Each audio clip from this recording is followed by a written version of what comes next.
5월은 무슨 달이라고 하죠? 네, 가정의 달이라고 합니다. 그래서 5월 5일에 그 어린이날도 있고요. 또 지난 월요일 날 5월 8일 또 어버이날로 지켰습니다. 또 5월 15일 또 스승의 날도 있고 이렇게 한데요. 가족들이 함께하는 시간, 또 지난주 이번 주 또 대선도 있었고 많은 연휴들이 있었던 것 같아요. 그래서 가족들과 함께하는 시간이 많은데, 가족들과 이렇게 모이다 보면 아마 우리 어머님 아버님께서는 그 더 어머님 아버님 시절이었던 것 같아요. 그때는 이렇게 남아선호 사상이 있어서 우리 어머님보다는 우리 아버님 쪽이 더 많이 사랑을 받고 이렇게 많은 또 지원을 받고, 그래도 그 없는 중에도 이렇게 사랑을 받고 성장했던 모습들이 있습니다. 그러다 보니까 가정별로 이렇게 보면은 더 많이 사랑받고 자란, 또 잘해준 자녀들을 볼 때 제가 이런저런 이야기들을 듣다 보니까 부모님이 특별히 더 사랑해준, 유산도 더 많이 물려주고 더 잘해준 자녀가 잘 못하는 거예요. 부모님한테 오히려 이렇게 뭐 알아서 그냥 뭐 대충 네가 그냥 가든 학교를 가든지 뭐 대학을 들어가든지 고등학교를 들어가든지 말든지 그렇게 내버려 두고 큰 자녀들이 더 부모님께 깍듯이 잘하는 이야기들을 제가 종종 들었어요. 그래서 이상하다. 분명히 더 사랑을 많이 받고 자란 자녀가 더 잘하는 게 응당 맞는 것 같은데 왜 이런 모습들이 있을까? 이 편애라는 게 불러오는 그런 크고 작은 이야기들이 있는 것 같아요.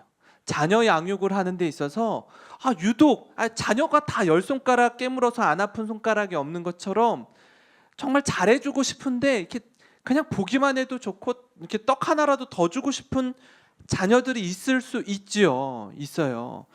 야곱도 그랬어요. 사실은 야곱도 12명의 아들을 낳고 아들을 이렇게 보는데 12명 다 이쁘죠. 이쁜데 유달리 더 사랑이 가고 애정이 가는 아들이 있는 거예요. 감출 수가 없는 거예요. 자기 속마음을. 그래서 좋은 옷도 해다 입히고 좋은 신발도 신기고 이렇게 하는 거예요. 그러다 보니까 다른 아들들의 눈밖에 그 아들이 나죠. 더 재밌는 건 몰라요. 본인이 이렇게 눈총 받는 걸 몰라요. 본인은 그냥 사랑만 받는 줄 알아요. 엄마 아빠한테. 그 아들이 누구죠? 요셉이었습니다. 12명의 아들 가운데 11번째 아들 요셉이었습니다. 요셉은 라헬의 아들이었기 때문에 라헬, 레아, 실바, 빌하 4명의 아내 가운데 가장 사랑했던 아내의 아들 11번째 아들이었기 때문에 특별히 더 요셉에게 잘했습니다. 잘했어요. 그래서 가져온 결과는 요셉이 이렇게 죽임당할 뻔했어요. 사실은 형들 10명의 형들이 죽이려고 했습니다. 그만큼 싫어했어요. 근데 르우벤, 맏형은 죽이는 것까지는 좀 아니다. 죽이는 것까지는 하지 말자. 그래서 애굽의 종으로 이렇게 은 20에 팔아 넘겨요. 가정의 달이다 보니까 님이 아닌 남이 돼요. 지난해 이거는 2007년도인가요? 좀 오래된 건데 지난해 황혼 이혼 32,400여 건. 황혼 이혼이 역대 최다였다. 자녀들 다 키우고 시집장가 보내고 이혼한 수치인 거예요. 이혼한 수치. 굉장히 많은 분들이 이혼했다라고 이야기하고 있습니다. 부부는 촌수가 어떻게 되죠? 무촌입니다. 촌이 없어요. 이게요 2가지 의미가 있습니다. 하나는 뭐냐면 촌수를 따질 수 없을 만큼 가까운 사이다라는 뜻이 있고요. 헤어지면 님이 아니라 완전 남이 되는 거예요. 무서운 거죠. 무촌이라는 건 촌수를 따질 수 없을 만큼 가까운 사이이기도 하지만 한번 헤어지면 완전 남인 거예요. 완전 남이 되는 겁니다. 그러니까 편애를 통해서 야곱의 가정이 이렇게 흔들리죠. 많은 어려움을 겪습니다. 특히 요셉은 이 부분에 있어서도 어려움을 많이 겪게 됩니다. 많이 겪게 돼요. 요셉이 애굽의 국무총리가 되지만 많은 부모님들께서 우리 아들을 요셉처럼, 우리 아들을 다니엘처럼 키우기를 원합니다라고 말해요. 결과만 놓고 말하죠. 결과만 놓고. 그러면 13년 동안 종으로도 지내고 감옥살이도 해야 됩니다. 그래야 요셉이 될 수 있습니다. 그러면 그 이야기는 싫어요. 내 자녀가 종살이를 하고 감옥에서 죄수로 지낸다고, 그거는 아니고요. 다니엘처럼 되려면 사자밥에 돼야 돼요. 사자굴에 들어가야 돼요. 그래야 다니엘처럼 돼요. 그거는 싫은 거예요. 오로지 애굽의 2인자, 바벨론의 2인자만 되기를 원하는 거예요. 예, 결과만 보고 하는데 아니요, 그렇지 않아요. 그러면 너무 편애하는 거예요. 그런 시간들을 통해서 어떤 어려움이 있었는지, 그 어려움들을 어떻게 요셉이 극복해 나아갔고 하나님이 은혜를 베풀어 주셨는지, 그 과정을 좀 같이 말씀을 통해서 살펴보려고 합니다. 형들의 시기를 통해서 애굽의 종으로 이제 떠나게 되는데, 그 종으로 갔던 나이가 몇 살이었냐 하면요, 17살이었습니다. 17살에 애굽의 종으로 팔려갑니다. 고등학교 1학년이에요. 우리나라 나이로 고등학교 1학년. 혈기왕성하고요, 키가 막 쑥쑥 자라고요, 아주 멋질 때입니다. 막 아빠 엄마한테 사랑 엄청 듬뿍 받고 있죠. 뭐 난리도 아니죠. 부잣집 아들이죠.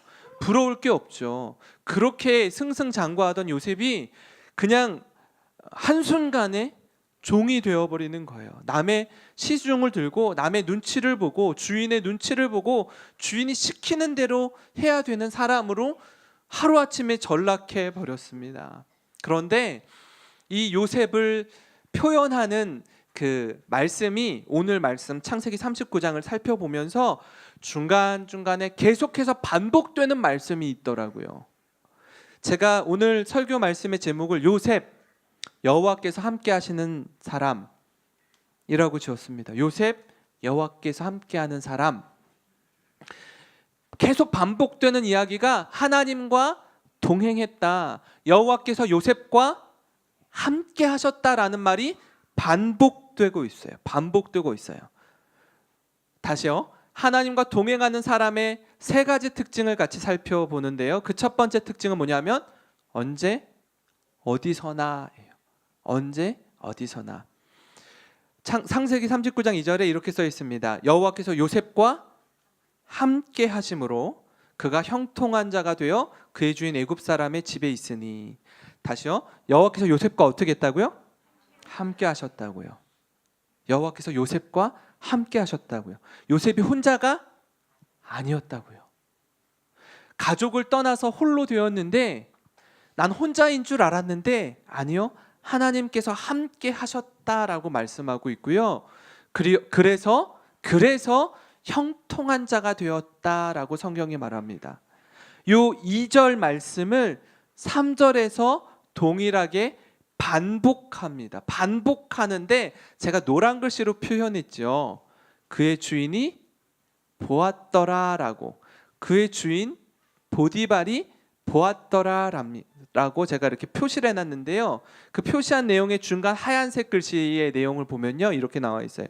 여호와께서 그와 함께 하심을 보며 또 여호와께서 그의 범사에 형통하게 하심을 누가 봤다는 거예요?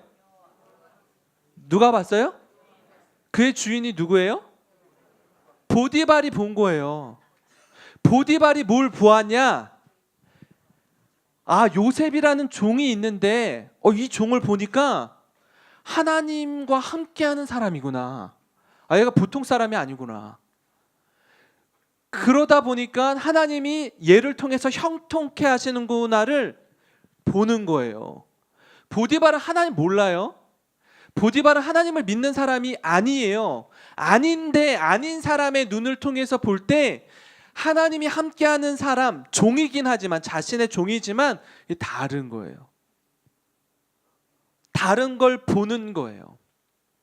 우리도 마찬가지일 것 같아요. 하나님을 믿지 않는 사람, 하나님을 알지 못하는 사람이 우리 어머님, 아버님을 볼 때, 아, 예수님을 믿는 사람, 하나님을 믿는 사람은 다르구나. 이게 보여줘야 돼요, 사실. 어느 때에도요, 부잣집 아들로 있을 때뿐만 아니라 종으로 있을 때에도 이 모습이 있어야 돼요. 또 하나요. 종으로 지내는 건 너무 힘들죠. 내 주관, 내 의견, 내가 하고 싶은 대로 하지 못하는 게 종이에요, 종. 그렇게 너무 충성스럽게 잘 감당했다가 이 종이 어떻게 되죠? 요셉이 보디발의 아내의 그 유혹 때문에 졸지에 감옥에 갇히는 신세가 됩니다. 그죠? 감옥에 갇혀요. 아, 종으로 사는 것도 너무 억울한데, 형들의 손에 의해서 팔려서 간 것도 억울한데, 이제는 어떻게 해요? 죄수의 생활을 해야 되는 거예요. 감옥에서. 쉽지 않죠. 왜요? 내가 잘못해서 감옥에 들어갔으면 오케이. 내가 잘못했으니까, 죄진 게 있으니까. 잘못한 게 없거든요. 누명을 쓰고 간 거거든요. 누명을 쓰고 간 거예요. 그런데 놀라운 사실은 이쯤 되면 사실 요셉이 이렇게 불평할 수 있어요. 분만의 마음이 가득하고 분노를 표출할 수 있어요. 하나님, 이게 뭡니까 도대체? 제가 왜 여기 있어야 되죠? 제가 뭘 잘못했죠?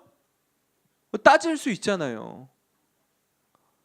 그런데 창세기 39장 20절부터 23절 말씀을 보니까 이렇게 기록되어 있습니다. 제가 읽어드리겠습니다. 이에 요셉의 주인이 그를 잡아 옥에 가두니 그 옥은 왕의 죄수를 가두는 곳이었더라. 요셉이 옥에 갇혔으나 여호와께서 요셉과 함께 하시고 그에게 인자를 더하사 간수장에게 은혜를 받게 하심에 간수장이 옥중 죄수를 다 요셉의 손에 맡김으로 그 재반 사물을 요셉이 처리하고 간수장은 그의 손에 맡긴 것을 무엇이든지 살펴보지 아니하였으니 이는 여호와께서 요셉과 함께 하심이라. 여호와께서 그를 범사에 형통하게 하셨더라. 말씀이 똑같죠? 종으로 있을 때의 요셉에 대해서 그리고 있는 말씀이나 죄수로 있을 때 요셉에 대해서 표현하고 있는 말씀이 똑같아요. 뭐가 똑같아요? 여호와께서 요셉과 함께 하셔서 그가 형통한 자가 되었다라는 것. 하나님께서 함께하는 사람의 축복은 뭐냐면, 특징은 뭐냐면요, 부잣집 아들로 있을 때이나 종으로 있을 때이나 심지어 누명을 쓰고 죄수로 있을 때에도 하나님과 함께 했어요. 언제나 어디서나 하나님과 동행하는 삶을 살았습니다. 우리 사랑하는 어머님, 아버님, 우리 어르신들도 언제나 어디서나 내 상황과 환경과 형편을 뛰어넘어 하나님과 동행하는 삶을 사시는 우리 어르신들이 되기를 바랍니다. 그런 삶을 살아가셨으면 좋겠습니다. 두 번째, 하나님과 동행하는 사람의 특징 두 번째는요, 하나님 앞에서 코람데오의 삶을 살아가는 모습이 요셉의 삶이었다라는 겁니다. 보디발이 주인이 이 녀석은 좀 다르구나 싶어서 종들 가운데 가정의 총무로 삼습니다. 가정의 총무로 삼아요. 그러니까 모든 재반, 가정의 모든 돌볼거리들을 요셉에게 맡깁니다. 그런데 어느 날 보디발의 아내가 유혹하죠. 미혹합니다. 근데 요셉이 이 끓는 이 정열, 혈기를 주체할 수 없는 그때에 이렇게 얘기해요. 그 보디발의 아내에게, 이 집에는 나보다 큰 이가 없으며 주인이 아무것도 내게 금하지 아니하였어도 금한 것은 당신뿐이니 당신은 그의 아내임이라. 그런즉 내가 어찌 이 큰 악을 행하여 하나님께 죄를 지으리이까.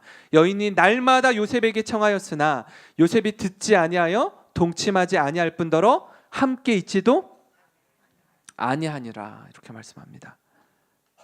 다시요, 이 노란 글씨를 보시면 내가 어찌 이 큰 악을 행하여 보디발에게 죄를 지으리까. 이렇게 말할 수 있잖아요. 근데 요셉이 어떻게 고백해요? 내가 어찌 이 큰 악을 행하여 하나님께 죄를 지으리까? 지금 아무도 없어요. 주위에 보는 사람이 아무도 없어요.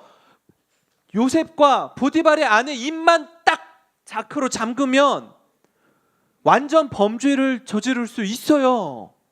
괜찮아요. 그런데 요셉은 아니었던 거예요. 뭐가 아니에요? 하나님 앞에서 사는 거예요. 하나님을 두려워할 줄 알던 사람이었어요, 요셉은. 그래서 죄를 범하지 아니하였고요. 또 우리가 때로는 우리 자신을 너무 자신할 때가 있어요. 스스로 과신할 때가 있어요. 너무 지나치게 나를 믿는 거예요. 에이, 나는 유혹에 안 넘어가. 나 유혹해봐. 내가 끄떡 하나. 그렇게 하지 않았어요, 요셉은. 어떻게 해요? 여인이 날마다 요셉에게 청하였으나 요셉이 듣지 아니하여 동침하지 아니할 뿐더러 함께 있지도 않는 거예요. 그러니까 그런 미혹의 싹을 애시당초 잘라버리는 거예요. 그게 누구였다고요? 요셉이었다고요. 그게 요셉이었다고요. 하나님을 두려워할 줄 아는 사람, 하나님 앞에서 살았던 사람, 그 사람이 요셉이었다고요. 하나님을 믿지 않는 보디발이 봐도 그렇고요. 애굽 왕이었던 파라오가 요셉을 볼 때 또 동일했어요. 이렇게 얘기합니다. 바로가 그의 신하들에게 이르되 이와 같이 하나님의 영에 감동된 사람을 우리가 어찌 찾을 수 있으리요 하고 요셉에게 이르되 하나님이 이 모든 것을 내게 보이셨으니 너와 같이 명철하고 지혜 있는 자가 없도다. 자신의 꿈을 해석해 주었을 때 한 말이거든요.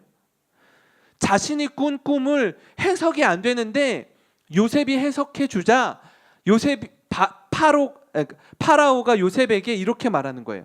하나님의 영에 감동된 사람을 우리가 어찌 찾을 수 있으려 하고. 야, 넌 다르다. 성령 충만한 사람, 하나님의 영에 감동된 사람, 야, 이런 사람 보기 쉽지 않구나 라는 것을 하나님을 믿는 사람이 얘기한 게 아니라 하나님을 알지 못하는 사람의 입속에서 나온 말이라니까요. 이게 쉽습니까? 결코 쉽지 않아요. 결코 쉽지 않아요. 이렇게 살아가는 것, 이런 하나님과의 동행하는 삶, 하나님을 두려워할 줄 아는 삶, 이런 삶을 살아가시는 우리 어르신들이 되었으면 좋겠습니다. 세 번째로 하나님과 동행하는 사람의 세 번째 특징은 뭐냐 하면요, 축복의 통로로예요. 축복의 통로로 쓰임 받는 사람이 하나님과 동행하는 사람의 마지막 특징입니다.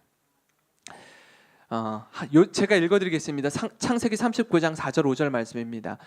요셉이 그의 주인에게 은혜를 입어 섬김에 그가 요셉을 가정 총무로 삼고 자기의 소유를 다 그의 손에 위탁하니 그가 요셉에게 자기의 집과 밭에 있는 모든 소유물을 주관하게 한 때부터 여호와께서 요셉을 위하여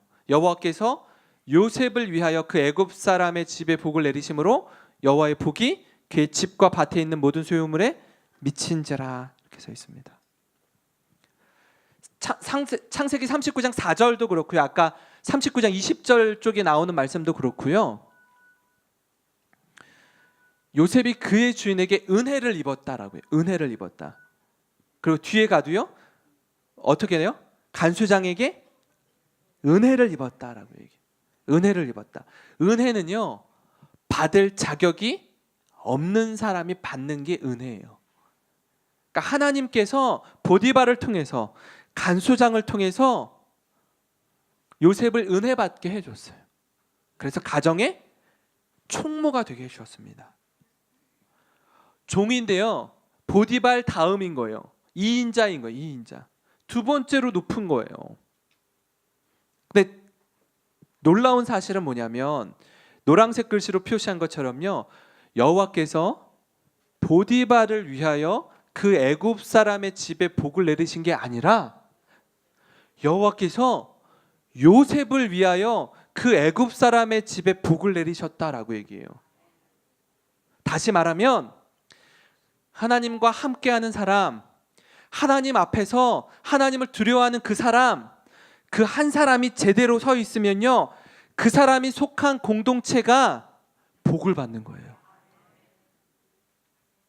보디발이 뭘 딱히 잘하고 못하고가 아닌데 하나님의 사람 한 사람이 딱 보디발의 집에 있으니까 하나님께서 요셉을 위해서 보디발의 집에 복을 내리셨다라고 얘기해요. 얼마나 멋져요, 그죠? 얼마나 멋져요.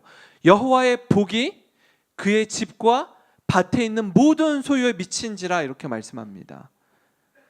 우리 어르신들을 통해서 그 가정이 축복의 통로로 우리 어르신들이 쓰임 받았으면 좋겠습니다.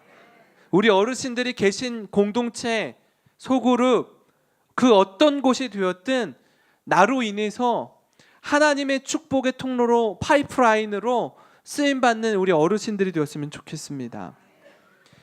그때에는요, 종으로 있을 때에는요, 보디발의 집에 복을 내려주셨어요. 보디발의 집에. 그리고 13년이라는 시간 동안 오랜 시간이 있었죠. 그죠? 그 왕의 죄수를 가두는 것이었더라. 떡 맡은 관원장, 술 맡은 관원장. 꿈 해석을 해주고 뭐라고 얘기하죠? 복직할 때에 저를 좀 기억해 주세요. 저를. 기억하던가요? 안 하던가요? 안 해요. 까마득히 잊혀지네요. 사람은 그래요.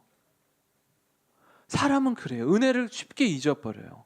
그런데 파라오가 꿈을 꾸자 그 관원장이 생각을 떠오르게 된 거죠. 내가 어떻게 다시 살게 됐는지. 그리고 감옥에 갇혀 있었던 요셉을 이끌어내서 왕 앞에 서게 합니다. 왕 앞에. 그리고 그 꿈 해석을 해주고 7년간의 흉년과 7년간의 풍년, 흉년 이야기를 해주죠.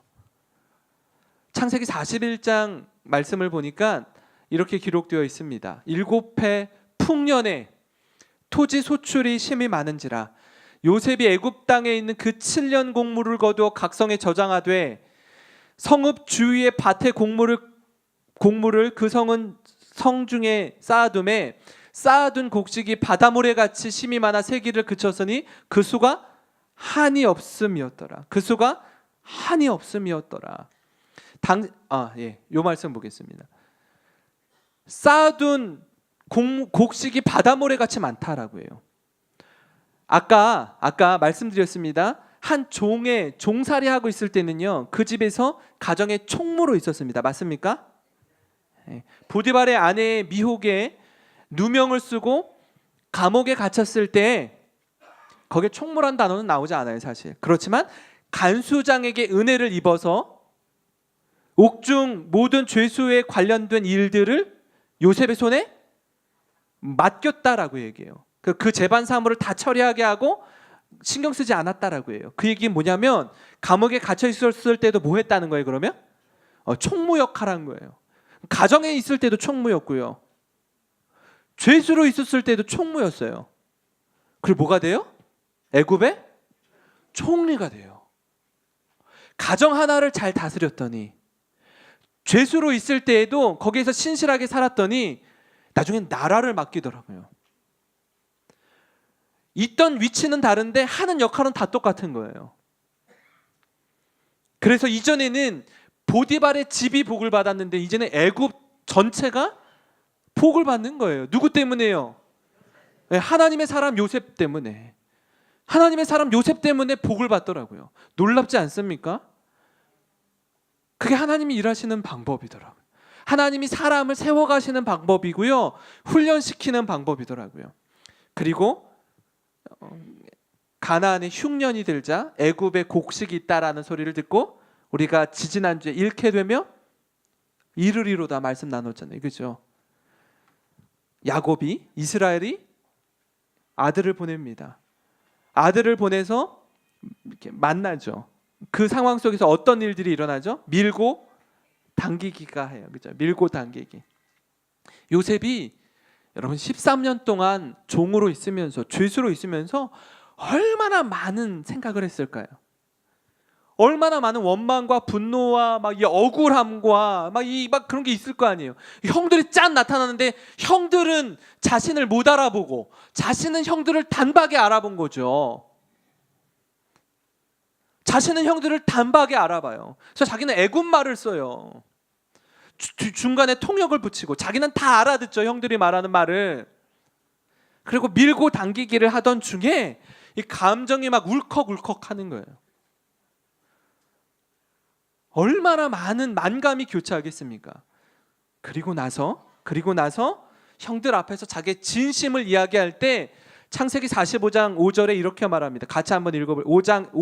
45장 5절과 8절 말씀을 같이 읽겠습니다. 시작. 당신들이 나를 이곳에 팔았다고 해서 근심하지 마소서, 한탄하지 마소서. 하나님이 생명을 구원하시려고 나를 당신들보다 먼저 보내셨나이다. 그런즉 나를 이리로 보낸 이는 당신들이 아니요 하나님이시라. 하나님이 나를 바로에게 아버지로 삼으시고 그 온 집의 주로 삼으시며 애굽 온 땅의 통치자로 삼으셨나이다. 아멘. 아멘. 나를 이곳에 팔았다고 해서 근심하지 말고 한탄하지 마십시오. 두려워하지 말라는 거예요. 두려워하지 말라고요. 왜요? 겉으로 보여지는 것, 눈으로 드러나는 건요, 사람이 한 것처럼 보이지만 그 배후에 일하시는 하나님의 주권을 인정했던 사람이 요셉이었어요. 그래서 겉으로 볼 때는 당신들이 나를 판 것 같지만 당신들을 구원하려고 하나님이 나를 먼저 이곳에 보내셨습니다. 그런즉 나를 이리로 보낸 이는 당신들이 아니요 하나님이시라. 당신들이 아니요 하나님이시라. 이 믿음의 고백이 우리 어르신들에게 있었으면 좋겠습니다. 하나님의 안목, 하나님의 시선으로 보는 관점이 우리에게 있었으면 좋겠어요. 우리에게 일어나는 일들, 크고 작은 일들 앞에서 막 머리 굴리고 왜 내게 이런 일이 일어났자고 막 따지고 분석하고 하기에 앞서서 분명히 하나님의 뜻이 있었을 거야. 분명히 하나님의 뜻이 있을 거야. 그렇게 요셉처럼 깊은 묵상 가운데 나중에 이 형들이요, 그 야곱이 나중에 죽잖아요. 그죠? 애굽에서 죽어요. 그리고 벌벌벌 떨어요, 형들이.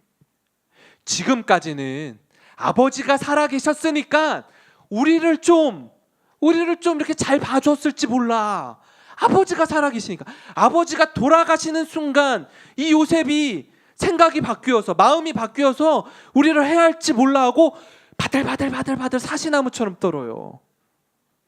그때도 어떻게 이야기하죠? 요셉이 형님들, 제가 형님들과 형님들의 자녀들까지 제가 다 먹여 살리겠습니다. 두려워하지 마세요. 안심하세요. 이게 요셉이더라고요. 이게 요셉이더라고요. 원수를요 사랑으로 갚더라고요. 원수를 사랑으로 갚. 그 앞에서 마음이 녹죠.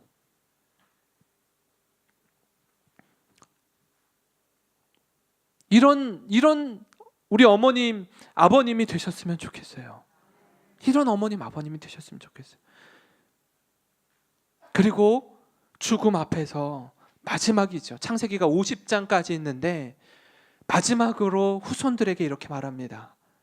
요셉이 그의 형제들에게 이르되 나는 죽을 것이나 하나님이 당신들을 돌보시고 당신들을 이 땅에서 인도하여 내사 아브라함과 이삭과 야곱에게 맹세하신 땅에 이르게 하시리라 하고, 요셉이 또 이스라엘 자손에게 맹세시켜 이르기를 하나님이 반드시 당신들을 돌보시리니 당신들은 여기서 내 해골을 메고 올라가겠다 하라 하였더라.